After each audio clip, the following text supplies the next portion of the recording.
সেটা 20 বছর আগে। দেখতে দেখতে হায়াতের 20 বছর চলে গেছে। 2005 কিংবা 6 সালে আমি প্রথম আপনাদের গ্রামে আসছি, আলহামদুলিল্লাহ।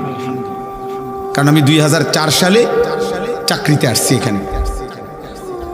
তাহলে এর 1 বছর বা 1.5 বছর পরে আমি এখানে বয়ানে আসছিলাম। তাহলে আমার বলার উদ্দেশ্য হলো আল্লাহ এবং তার রাসূল সাল্লাল্লাহু আলাইহি ওয়াসাল্লাম যার কলিজায় ভালোবাসা, তার বাহ্যিক অঙ্গ প্রত্যঙ্গেও তার নমুনা। ঘাটতি থাকবে, ঘাটতি। আপনি কইবেন আমারে তর্ক অনেক ঘাটতি আছে, আমি তো স্বীকার করি।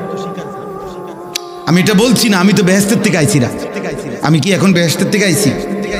ঘাটতি আছে, কিন্তু নিয়মতান্ত্রিকভাবে প্রতিদিন রাসূলুল্লাহ সাল্লাল্লাহু আলাইহি সাল্লামের সুন্নতের খেলাফ ব্যতিক্রম জীবন কেমনি গ্রহণ করে নিলেন, যে এক তালে এক ঢঙ্গে প্রত্যেক দিন বিড়ি খান, এটা কেমন জিন্দেগি?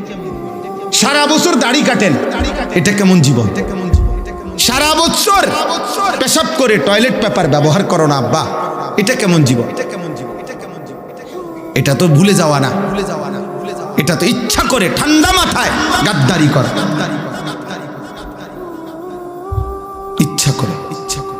এটা তো ঠান্ডা মাথায় আমনে বুঝে শুনে আপনি আল্লাহ রাসূল সাল্লাল্লাহু আলাইহি সাল্লামের বিরোধিতা করছে। একটা হলো হুজুর মনে কিছু নিয়েন না, ভুল হয়ে গেছে, খেয়াল নাই, হঠাৎ হইতেই পারে।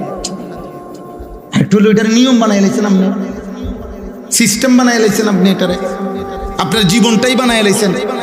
সুদ আমনের জীবন, কিস্তি আমনের জিন্দিগি, ওজনে কম দেওয়া আমনের জিন্দিগি, টেলিভিশন আমনের জীবন, মোবাইলের নর্তকী আপনার জীবন, ফজরের নামাজ না পড়া এটা আপনার 365 দিনে একই রকম।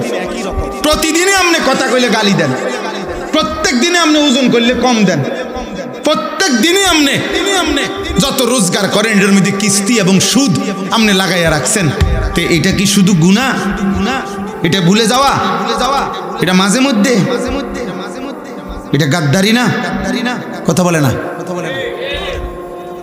এটা সীমা লঙ্ঘন না?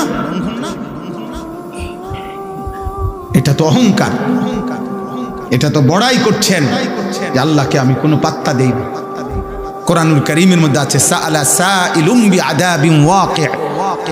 নবীজি যখন মক্কার কাফেরদেরকে আযাবের কথা বলতেন, কবরের আযাব, জাহান্নামের আযাব, বিভিন্ন নাফরমান জাতির উপরে আল্লাহ আযাব দিছে দুনিয়ায়। নূহ আলাইহিস সালামের কওম, হুদ আলাইহিস সালামের কওম, শুআইব আলাইহিস সালাম,